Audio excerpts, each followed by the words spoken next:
Goeiemiddag, dit is maandag die 4de Maart. Ek glo jy het 'n lekker naweek gehad. So het die tyd nou aangebreek dat ek die laaste boek wat op die oomblik beskikbaar is deur Wynand sal voorlees, The Long Lost Grave. Nou dit is 'n fiktiewe verhaal wat hy geskryf het tydens sy gevangenishouding in alleensame opsluiting in 1985 tot 87 in Angola. En ek sit hier met die oorspronklike manuskrip voor my, so jy kan sien die papier is al oud of geel en hy het dit getik met 'n tikmasjien waarvoor hy gevra het terwyl hy daar aangehou was. Jy kan sien die tikmasjien se lettertjies en dan waar daar korreksies gemaak was. Want ja, soos jy weet met 'n tikmasjien, as jy 'n fout maak, dan kan jy dit nie regmaak soos vandag se moderne tegnologie nie. En hierso staan ook Luanda, Angola, Mei 1987. En dit sal altyd vir my besonder bly dat Wynand in daai moeilike omstandighede 'n boek kon skryf om sy verbeelding te laat gaan, om sy karakter te laat doen wat hy graag sou wou doen. En hierdie manuskrip het vir oor die 30 jaar saam met hom geswerf en in 2017 het ons dit toe laat edit en digitaliseer en toe nou die boek gedruk. In 2017, ja. En dit is ook nou al 'n paar jaar gelede en 'n hele ruk wat ons al besig is met die verkoop van Wynand se boeke. Maar ja, soos ek sê, dit sal altyd vir my besonder bly. En ook Destiny wat ek klaar gemaak het laasweek. Hier is sy manuskrip. Ook al skade gekry so oor die jare en hierdie boek het Wynand ook in die tronk begin skryf, maar nie voltooi nie. So hy het dit eers later jare voltooi en ek deel dit graag want ek dink dit is werklik besonder om dan nog met die oorspronklike manuskrip wat fisies by hom in die gevangenis was, om dit dan nog vandag in die hand te kan vashou. So hy moes dit in Engels skryf sodat die persone wat dit wou deurlees, die autoriteite en die wagte kon verstaan wat daar staan, dat hy nou nie een of ander kriptiese boodskappe of 'n plan vir ontsnapping of iets uitgewerk het nie. Dit is hoekom dit in Engels is. So die voorwoord en goed wat hy aan die begin van die boek geskryf het is: This story is dedicated to all who have lost their freedom through imprisonment and or other means. The need and desire for freedom to be out there, the dreams of normality guided me through the writing of this story, where I could afford my characters the freedom of which I was deprived. The theme, of course, was to be approved by my captors. Former prisoner of war Captain Wynand Toit, May 2017. So I say ook hier, since I have written this book in jail, I hope that the reader would forgive me for certain liberties I have taken, as research was absolutely impossible. There might be factual mistakes regarding the Department of Nature Conservation and certain locations as noted. Another problem area was the origins of the treasure and whether whatever is written in this book is the result of my own innovation. Luanda Prison, Angola, May 1987. Goed, so dit is 'n fiktiewe verhaal, soos jy nou gehoor het Wynand sy verbeelding vrye teels gegee om hierdie storie te skep en ek lees dit graag vir jou voor. The Long Lost Grave. Chapter 1. The wind came in from the sea, rushing the moist air up the wooded valleys and sides of the Outeniqua Mountains, covering the forested foothills and rearing mountain up to its summit in a grey, foggy cloud bank. A continuous drizzle cast a misty darkness over the vast coastal forests, wetting the leaves and trunks of the gigantic trees, plopping in large droplets to the dense undergrowth of the Tsetsikama forest. Water from the multitude of greens and soggy, saturated forest floor trickled slowly together into puddles, a tickling stream into another, until a mountain stream was born. The foamy, beer-brown waters running through the forest seawoods, burbling over the rocks and the roots of lusty forest vegetation. The cool water had a slightly enchanting earthly taste.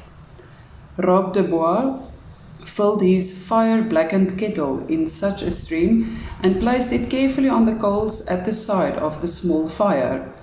With a stick he carefully heaped a few coals and flaming wood around the kettle, and put a few more sticks into the fire. The wood was wet, causing smoke and steam, but it was burning. A droplet dangled from the brim of his slouch hat, dropped sizzling into the fire. He removed the hat, wrenched the worst water from it, and placed it without further thought back on its long, untidy black hair. It was always damp and wet in the forest. Only some days it was damper and wetter than others. Rob glanced around the small clearing in which he had made his fire. The bush and wind ferns between the young saplings at the clearing's edge were dripping with water. He looked up. Through the dense branches and leaves above, he could see patches of grey, cloudy sky. He sighed miserably. He couldn't remember how long ago he had last seen the sun. It could be at least a week before.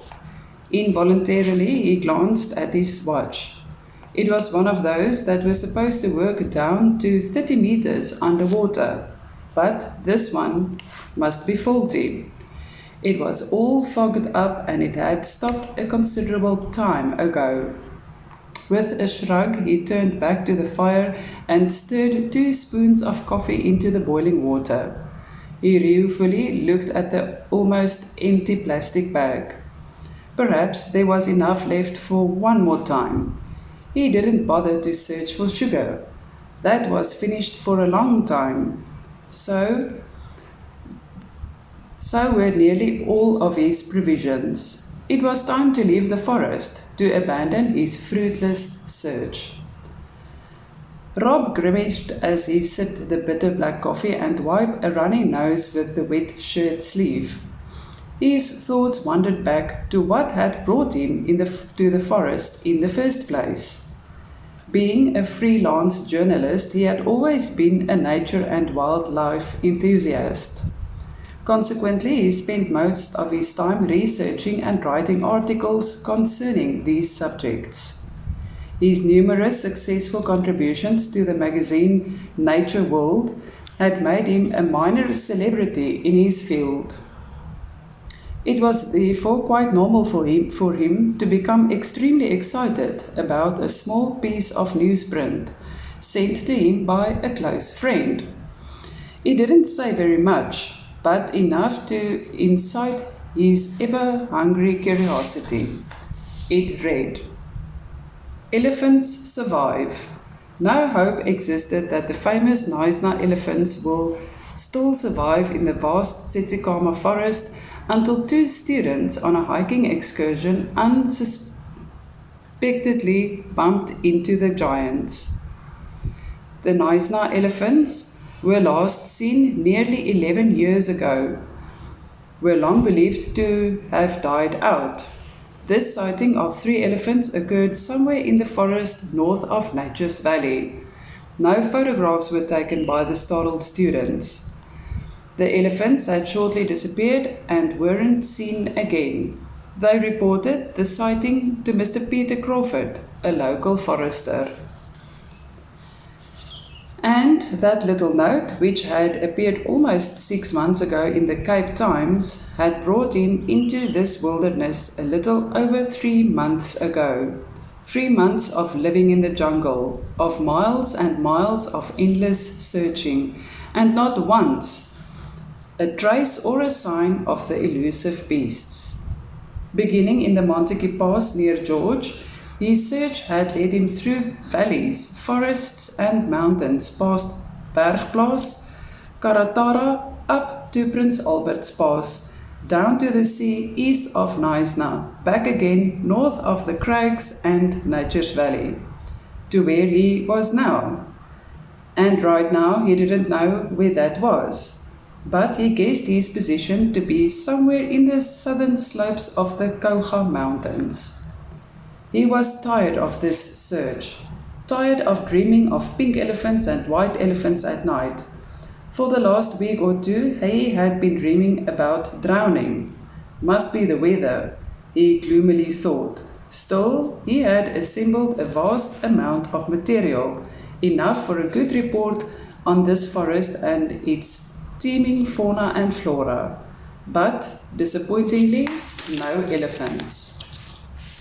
Rob tossed the coffee grounds into the fire and rinsed the mug in the stream before tying it to his pack.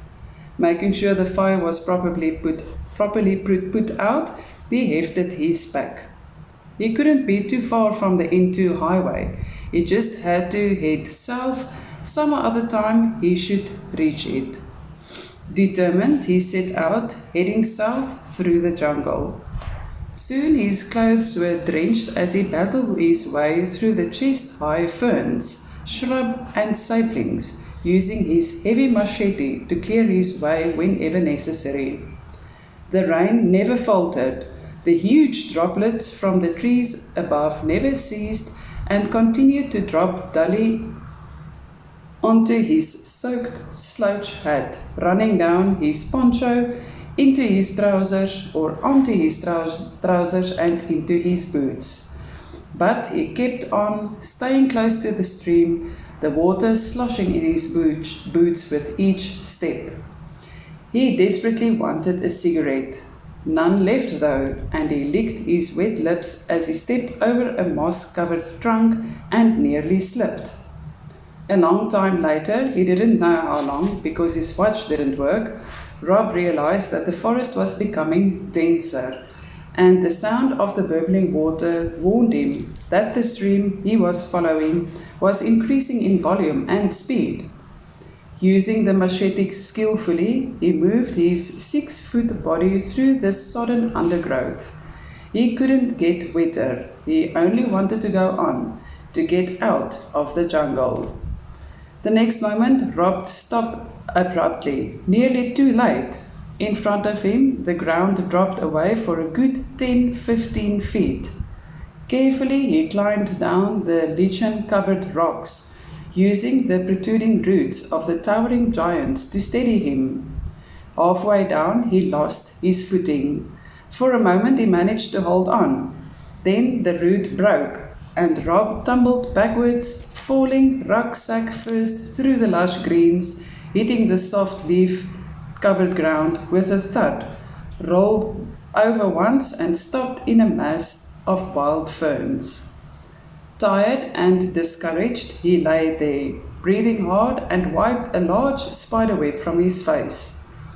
He wanted to be angry, to cry or to shout out, but he contained himself. Instead, a crazy chuckle escaped his lips as he slowly pushed himself up. Dismayed, he stared around, seeing his hat some paces away. It was then that he heard the waterfall. Holding his breath, he listened to the soothing murmur of the falling water into water, and it was enough to stir his journalistic curiosity. Scooping up his hat and slapping off the dirt, he worked his way in that direction. It wasn't far, and as he stepped over another wind-toppled tree, he suddenly found himself in a clearing. Standing there in his bedraggled condition, a too-weak stubble covering his face, his eyes widened with surprise as he stared at the scene in front of him. He dropped the rucksack, removed his hat and wiped his face. There, in front of him, lay an almost circular pool, crystal clear and flat, except for the plopping droplets from the overhead trees. And of course, the 10-15 feet high waterfall on the upstream side, cascaded in a silver curtain over the sheer edge into the pool below. On the downside stream, the natural rock pool emptied in a continuation of the stream, flowing southwards, seawards. The beauty was enchanting. He couldn't possibly continue without photographing this little wonder. He glanced at his watch. Damn, he must get rid of it, he thought. Was it his imagination, or was it getting darker already? Then it would perhaps be a good idea to camp here. Minutes later, he had erected his crude shelter under a little rocky overhang, and for once, he was out of the continuous dripping. After clearing away the worst ferns and shrubs, he kindled a small fire. Thanks to his last few army-issued S-bit tablets, the wet wood didn't offer too much of a problem, and minutes later, his kettle was on the flames. Rob grunted as he discarded most of his wet clothes and arranged it close to the fire before sitting down to work on his camera. Inserting a new 35mm film in the Nikon F3/T, it took him only a couple of minutes before he grabbed the tripod to start shooting. He swore one of the legs was slightly bent. It must have been the fall, he decided, but it would just have to do. Taking care and time, he moved around the pool, shooting more shots than was really necessary. He had learned a long time ago that it's better to shoot too many than an insufficient few. Moving way back to the edge of the clearing, he aimed at a 30-degree angle at the waterfall itself. Squinting through the viewer, he focused the 50mm lens. He straightened quickly, staring at the fall for a moment, and bent for another look through the lens. Excitement quickened his pulse. There was something behind the water curtain. Curiously, he hurried closer, as close as he could get without entering the pool. He strained his eyes and experienced a growing excitement. This time there was no doubt. There was an opening behind the fall. A cave? There was only one way to find out, and that was to go and look. He hastily added a few sticks to the fire to keep it going. Placing his sodden boots and socks close to the fire, he could only hope that it would dry. Then, wearing only a pair of PT shorts and armed with his torch, he set out for the waterfall. Staying close to the edge, he waded thigh-deep through the pool to the cascading water. The water was cold, sending shiver upon shiver along his spine and making him regret his decision to investigate. But his curiosity urged him to continue, and as he came nearer, the dark opening became more distinct. Carefully, his back against the bare rock wall, he could just manage to shuffle in behind the curtain of falling water. The next moment, he stood surprised. He was in a stunningly large cave. It was dark inside and he couldn't see very far. Afraid of what he might find, Rob hesitated only for a moment before switching the torch on. A dim shaft of light played against the wall. Slowly he moved the beam around. The cave was quite large, but not stretching too deep though. He estimated roughly 20 feet by 10 feet, with just enough headspace to allow him to stand erect. The floor was covered with dry, whitish sand. Cautiously, he played the beam over the sand, brought it to rest on a very faint remains of the fire. So, someone had been here before him. Hesitantly, he walked deeper, playing in the light ahead. or playing the light ahead. There was something there. Rob froze and gave an involuntary gasp. He backed up a few paces, for there, in the beam of the light, with mouth sinister gaping and empty eye socket, was a human skull. Rob stood motionless, noticed the remainder of the skeleton close by, and suppressed the quick feeling of fear.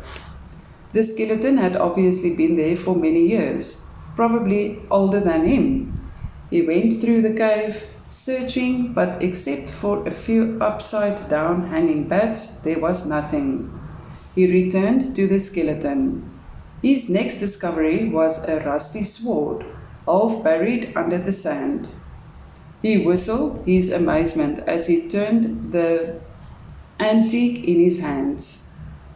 Hard, dried, and rotten pieces of leather scabbard still remained.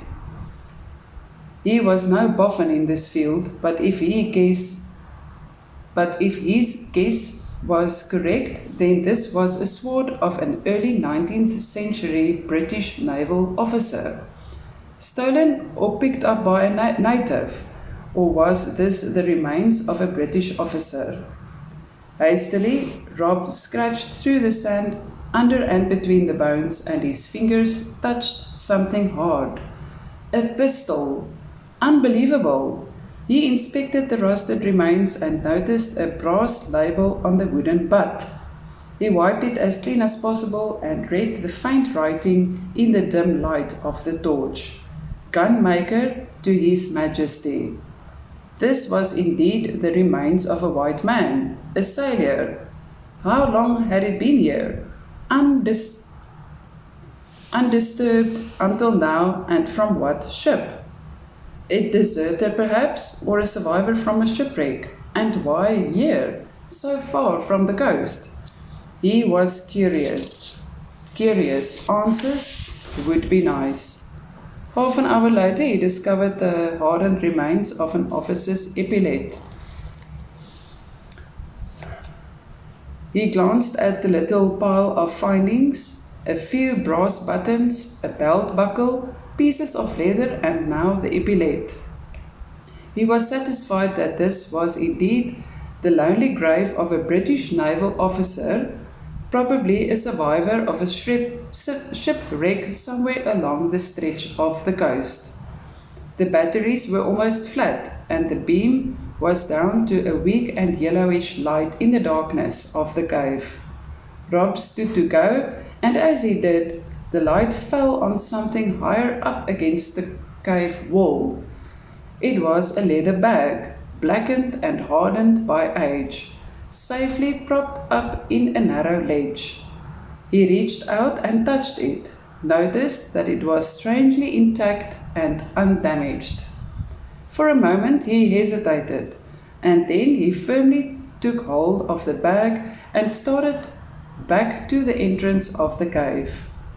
As before, he managed to pass behind the water and waded back to his camp. The fire had died down to a few coals. It was not until later that evening, after he had finished his last freeze-dried dinner, savoured his last bitter coffee, that his thoughts returned to the leather bag. Reclining against his rucksack in the flickering firelight, he stared at the still closed leather bag with an almost superstitious awe. What mystery was hidden within? What secret had it hidden for nearly 200 years? Shouldn't he just leave it there? He knew he couldn't. His own curiosity would never allow it. And who knows, perhaps the officer would have wanted it to be found, and for that very reason he had placed it on the ledge for safety. But still, turning half around, he fetched a bottle half filled with a golden brown liquid from his pack. His precious brandy, just what is needed on a cold and ghostly night like this. He had bought it 2 weeks before from a brush picker near naam. It had cost him perhaps 4 times its shop value. Yet, tonight he was glad to have a few fingers of brandy to aid him into that leather bag. The strong liquor burned down his throat, warming his belly. He pulled the leather bag closer, and another swallow, and he tried the leather latchet. It broke under his fingers, and he lifted the bottle again. Then he carefully opened the bag, easing the cracking leather apart to see inside. A large, square object wrapped in rotten material filled most of the inside. At his touch, the material came away in pieces. It was a book. Excited, he eased the book out. It appeared miraculously intact, but he knew it would be terribly frail. Exercising patience and utmost care, he opened it on the first page. Although he had half expected the nature of the book, it still came as a momentous surprise. In bleak, dull letters were written, His Majesty, Ship Liberty, Captain Lord J.S. Martins, 1797. He didn't continue, but closed the logbook instead. Later, at a more appropriate time and place, he would read the book and do what was necessary. He tried the bag again, and out came a rustled old seaman's knife. He dropped it back. It was then that he made his discovery.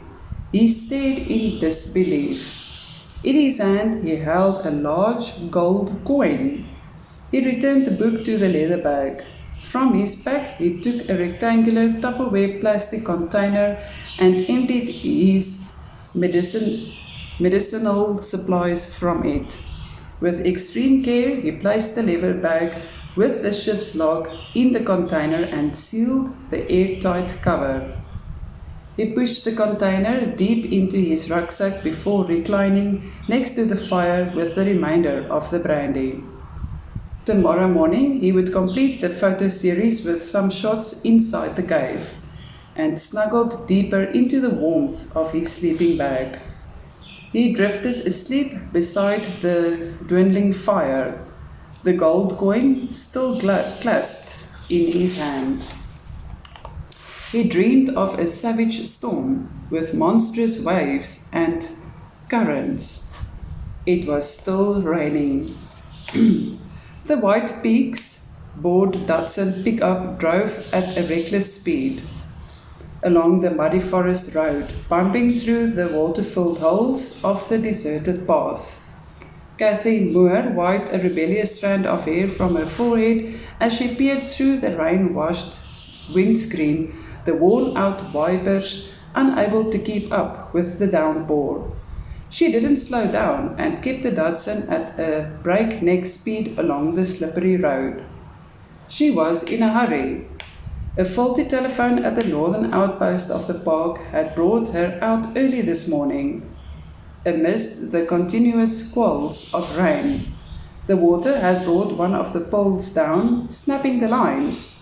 She was anxious to get back to the serviceable telephone from where she could reach the park's warden, Casper Opperman. And she felt angry with the fact that her radio was still not working after she had taken it in for repairs just the previous day. Down ahead was a sharp dip in the road, and Cathy snapped down through the gears to reduce the speed. She took the turn just short of rushing stream across the road with her usual confidence. Then she saw the figure. It was a glimpse, dead ahead, and she swung the wheel with pure instinct so that the four-wheel drive Datsun swerved violently and started slipping, its wheels spinning and sliding over the muddy surface.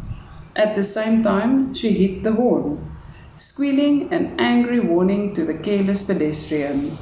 The vehicle hit the stream almost sideways at a violent speed and nearly went over, but Cathy skillfully counter-steered and the front wheels dragged the vehicle through. She stopped it in a spray of water and mud, breathing hard. Her fingers trembled, and then she flung the door open. Rob de Bois, deep in thought, didn't hear the racing vehicle until it was almost on top of him, and he drove sideways as the hooter blasted. There was no time to pick his landing, and he plunged headlong into the stream as the Datsun barely missed him. Gasping for air, he managed to get his head above the chest-deep water. He sat stunned, for there, 6 feet away, stood a furious woman. Rob pushed his hat back on his head, revealing the dark hair plastered against his forehead as he stared at one of the most attractive women he had ever laid eyes on. He stood hands akimbo. She stood hands akimbo, her feet slightly apart with the button of her trousers tucked away under her leather boots. Her legs were long and shapely inside the uniform pants, and her green field jacket was zipped half closed. Her long, dark brown hair rebelliously framed her flushed face and contrasted sharply with the grey-blue eyes. Well, well, he mused in amazement. Perhaps my lucky day. You nearly got me killed. Her eyes were on fire. What? I nearly got you killed. He was flustered. It looks more as if I were the one who was nearly killed by you. You were walking in the middle of the road, and you were driving like a maniac. She gasped. How dare you? This is parkland, and I have the right of way. What are you doing here anyway? That, my lady, has nothing to do with you. He stood up and waded knee-deep through the water. Oh, yeah? And what if I decided to arrest you for trespassing? Rob grinned, much to her growing agitation. I will appreciate it. Then, at least, I won't have to walk all the way. Dave silenced her for a moment, and he knew that the last thing she would do now would be to arrest him. She defiantly stared back into his eyes. He was surprised at how tall she was, perhaps an inch or two shorter than his own 6 feet. You were lucky to be driving in a four-wheel drive, he said soothingly. It could have been worse. She shrugged, and he noticed the green and yellow epaulette of the Department of Nature Conservation on her shoulders. If it wasn't for you, nothing would have happened. And with that, she wheeled about and got in behind the steering wheel. The Datsun departed with wheels spinning in the soft mud, leaving him behind, wet and bedraggled. Goed, ons lees dan môre weer verder aan The Long Lost Grave. Dankie dat jy like, subscribe, share en die belbutton druk en ook vir jou finansiële ondersteuning om hierdie hoe noem mens dit, intellektuele eiendom van Wynand met jou te deel.